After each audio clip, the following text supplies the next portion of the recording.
Nah, guys, kembali lagi di channel Apresitorus, di mana channel ini akan memberikan diri kamu suatu informasi baik dari pekerjaan, asmara, keuangan, serta kehidupan diri kamu secara general.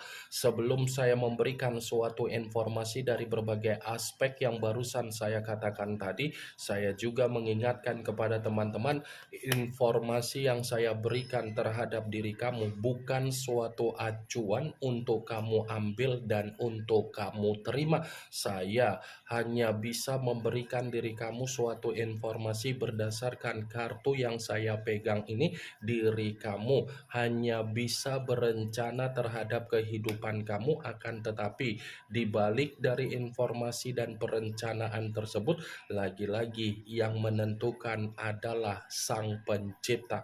Sebelum saya mengambil satu persatu kartu yang saya pegang ini secara acak, saya juga mengingatkan kepada teman-teman apabila ketemu dengan channel saya agar menekan tombol subscribe-nya dan menyalakan loncengnya supaya next video saya lebih semangat untuk memberikan suatu informasi baik terhadap kondisi energi kamu, manusia yang selama ini kamu prioritaskan, serta pihak ketiga dia.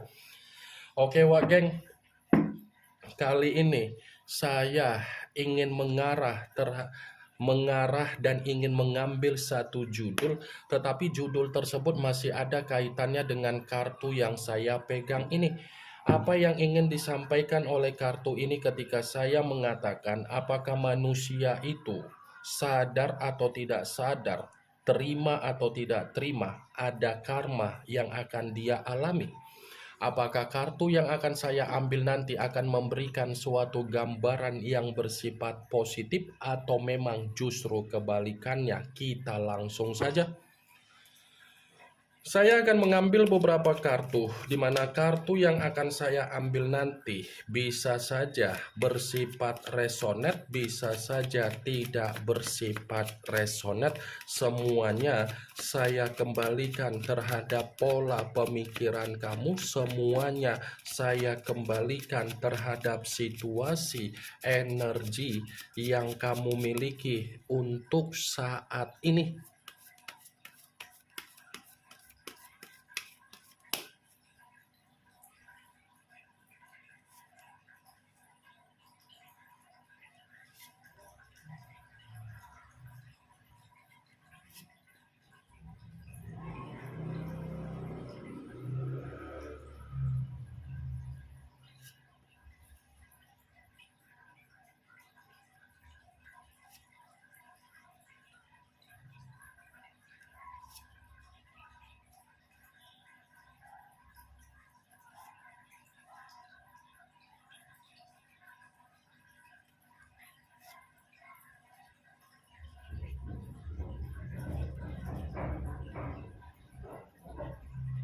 Nah, guys, di depan saya ini sudah ada beberapa kartu yang sudah saya ambil secara acak satu persatu dari tumpukan kartu yang saya pegang tadi. Apakah kartu yang ada di depan saya ini akan memberikan suatu gambaran yang bersifat positif atau memang justru kebalikannya? Kita langsung saja. Muncul kartu ini. Sekali lagi saya mengatakan muncul kartu yang saya pegang ini, di mana kemunculan kartu yang saya pegang ini seperti memberikan suatu isyarat atau gambaran, tetapi gambaran yang ingin saya sampaikan terhadap diri kamu terlebih dahulu, saya ingin mengarah terhadap diri kamu sebelum saya mengarah terhadap judul tersebut. Kenapa terlebih dahulu saya ingin mengarah terhadap diri kamu? Kalau saya katakan kembali, ketika kamu menjalin yang namanya komitmen terhadap manusia yang sudah meninggalkan diri kamu, sepertinya manusia itu sudah menyalahgunakan apa yang menjadi kehadiran kamu. Saya yakin dan saya percaya dia sudah menyalahgunakan kehadiran kamu. Menyalahgunakan dalam arti apa? apa yang menjadi kepercayaan kamu, apa yang menjadi pemberian kamu secara kata maaf, apa yang menjadi ketulusan kamu, apa yang menjadi tanggung jawab kamu, dan apa yang menjadi karakter kamu secara dewasa, itu semua percuma di hadapan manusia itu. Ya kan? Coba kamu arahkan logika kamu, apakah posisi kamu ketika kamu menasehatin manusia itu bisa berubah? Ketika kamu mencoba untuk membimbing dia, apakah manusia itu menerima perkataan kamu? Ketika kamu mencoba untuk berbicara dan bertukar pikiran, apakah manusia itu memberikan solusi? Ketika kamu hanya meminta apa yang menjadi ketenangan kamu, apakah manusia itu memberikan? Coba, wah geng.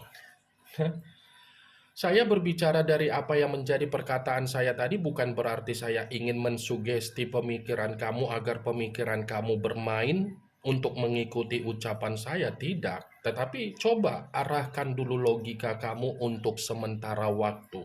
Sesuai tidak apa yang saya katakan barusan? The Emperor, raja di atas raja. Kamu bisa bayangkan kondisi raja di atas raja. Kalau saya kaitkan kembali dari apa yang menjadi komitmen kamu, posisi dia itu tidak harus mengikuti diri kamu, tetapi kamu yang harus mengikuti apa yang menjadi posisi dia. Sekalipun kamu menganggap diri kamu itu benar, belum tentu yang kamu anggap kamu itu benar di mata dia. Tetapi sekalipun dia ada kesalahan, kesalahan itu harus bisa kamu benarkan. Cocok kau rasa seperti itu? Hah? Cocok kau rasa seperti itu hubungan kau, wak geng? Kayak mana pula lah itu? Cemana pula lah itu, wak geng? Kamu yang benar, tetapi di mata dia yang salah. Dia yang salah, tetapi dia mengharuskan diri kamu untuk membenarkan dia. The Emperor, keras kepala iya, egois iya, arogan iya, mementingkan diri sendiri iya, lebih berkuasa untuk mengendalikan kamu iya. Semuanya kan sudah komplit. Ibaratnya komitmen yang kamu jalankan antara hak dan tanggung jawab. Tetapi kedua hal yang saya katakan ini lebih mendominasi kamu yang memberi daripada dia yang memberi. Ya kan? Benar atau tidak, Wageng?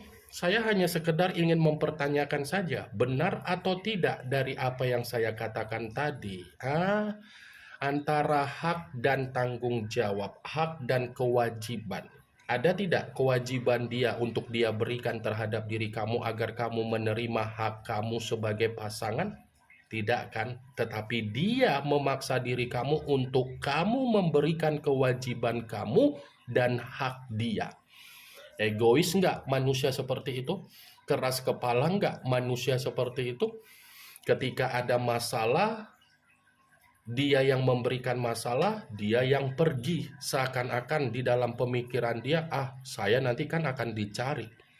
Ketika saya memblokir, pasti dia akan menunggu kapan saya akan memblokir. Kan selama ini kamu terlalu memanjakan dia. Selama ini kamu terlalu mementingkan dia. Selama ini kamu terlalu membanggakan dia. Ketika kamu memanjakan dan membanggakan dia, ekspektasi kamu malah membuat diri kamu bagaimana? Tercekik, terbebani, terintimidasi, dan terpenjara. The Emperor, kalaupun saya mengatakan kartu ini ada kaitannya dengan apa yang menjadi judul tersebut, saya akan membenarkan. Membenarkan dalam arti apa?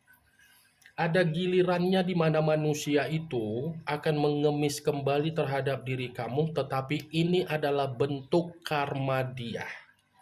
Akan ada gilirannya di mana manusia itu akan menyampaikan sesuatu hal terhadap diri kamu, tetapi ketika dia menyampaikan sesuatu hal terhadap diri kamu, itu seperti membuat diri kamu mentertawakan dia. Itu akan membuat diri kamu merasa ilfil terhadap diri dia.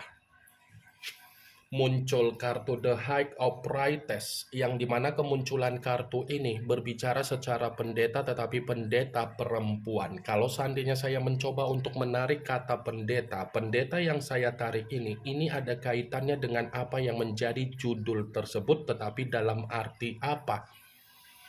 Karma yang saya katakan ini lebih mendominasi terhadap alam bawah sadar dia, yang dimana alam bawah sadar dia ini akan merasakan apa yang menjadi situasi yang begitu sangat tersiksa. Karena di satu sisi bayangan kamu masih akan menghantui manusia itu. Bayangan kamu akan mengganggu pemikiran dia. Bayangan kamu akan membuat manusia itu menerima situasi yang bersifat tercekik. Muncul kartu Seven of Pentacles, yang dimana kemunculan kartu ini berbicara secara koin, tetapi koin tersebut terdiri dari 7 koin. Kalau seandainya saya mencoba untuk menarik satu koin dari ketujuh koin tersebut, coba perhatikan bagaimana situasi gambar di dalam kartu tersebut. Coba kamu perhatikan bagaimana situasi gambar di dalam kartu tersebut. Seseorang yang terduduk tetapi kondisinya menangis. Menangis dalam arti apa?